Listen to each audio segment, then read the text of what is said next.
Саламатсыздар ма, құрметті студенттер. Бүгінгі тақырыбымыз металды бұрғылау жұмысы. Металды бұрғылау үшін бізге мына төменде көрсетілген құрал жабдықтар керек болады. Ол үшін атап өтетін болсақ, біз мына дайындама, екінші мына бұрғының түрлері. Бұл жерде бұрғының түрлері дейтін, әрбір дейтін бір-бірінен айырмашылығы диаметрлеріне байланысты. Және темір линейка, балға, штангер, циркуль, және көзілдірік, және мына керім болып. Бүгінгі енді жасалатын жұмысымыз дайындаманы тесу болып келеді. Бұл тескенде біздерде дейтін әрбір жаңа тесетін тесігіміз өзінің дейтін технология карта бойынша берілген. Біздер жұмысымыз дайындамаға тесіктер салу. Жаңа тесік бұл салу үшін біздер дейтін бұл барлығы дейтін технологиялық картада берілген. Қандай жаңа істелетін жұмыстарымыз, және дейтін қандай бұрғы қолданатын, қандай жаңа құралдар қолданатын, оның барлығын айтып өттім. Ең бірінші осы жұмыс істер алдында техник қауіпсіздік ережесін сақтауымыз керек. Ол жаңа үстерімізде киімдеріміз болу керек, және дейтін қолымызда бұрғылар алдында перчатка болмау керек. Себебі бұл бұрғылау кезінде ең бастысы адамның дейтін жаңағы дейтін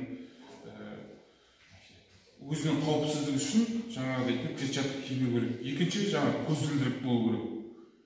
Ал енді жұмысымызды бастайық. Технологиялық карта бойынша дайындамада дейтін бізде 4 тесік тесу керек. Және әрбір тесіктің жаңа дейтін ара қашықтығы дейтін 100 мм болу керек. Мысалға, бірінші бастайық мына.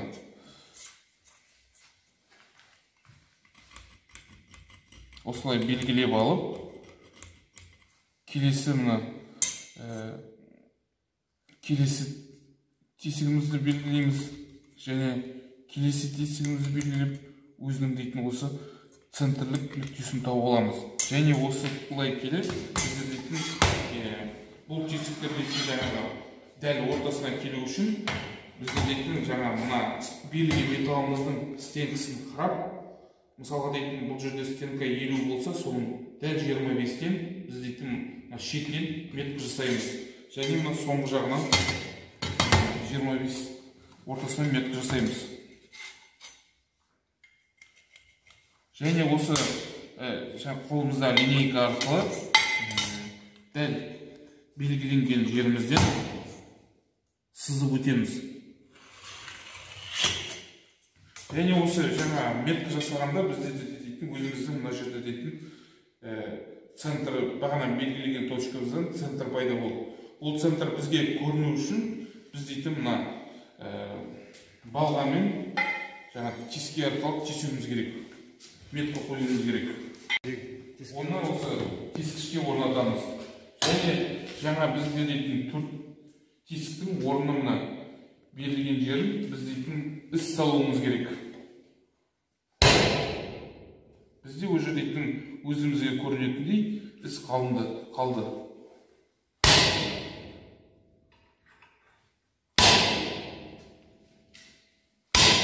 Және осы белгі қойғаннан кейін біз оны жаңа тескиден аламыз.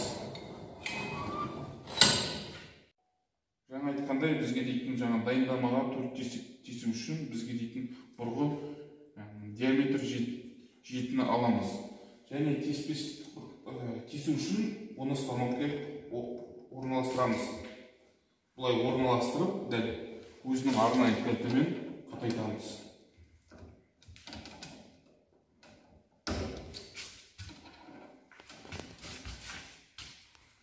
Қатайтып болғаннан кейін біз өзіміздің іскенже арқылы біздің дейтін жаңа дайындаманы орнатып, себебі дейтін бұл жерде дейтін әрбір дайындаманың дейтін бағытына қарай, және дейтін бұл жаңа бұрғылаған кезде біздің бұрғы дейтін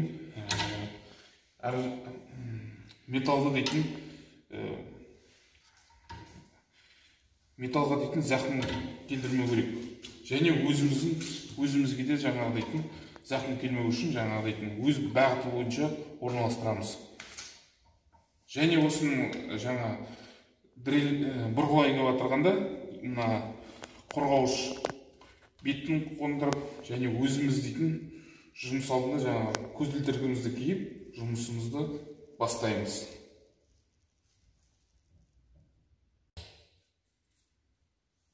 Мына жаңа дайындаманы біз тесіп болдық, 4 тесік тестік, және енді осы істеп болған жерімізді тазалап кетеміз. Және мына бізде дейтін келесі операциямыз жаңа тесіктердің дәлдігін қарау, және дейтін тазалап жандарында мына қырларын алып жұмысты сосын аяқтаймыз. Жаңа айтқандай мына 4 тесік тестік, енді жаңа штангын циркулер арқылы өзінің өлшемін өлшейміз. Мына жерде біз жаңағы метка қойған бойынша әрбір тесігіміз ортасына өлшегенде дәл келіп тұр. 4 тесігіміз. Сондықтан да әрбір жұмыс алдында біздер дейтін технологиялық картаны пайдаланып, және техника қауіпсіздік ережесін сақтауымыз керек.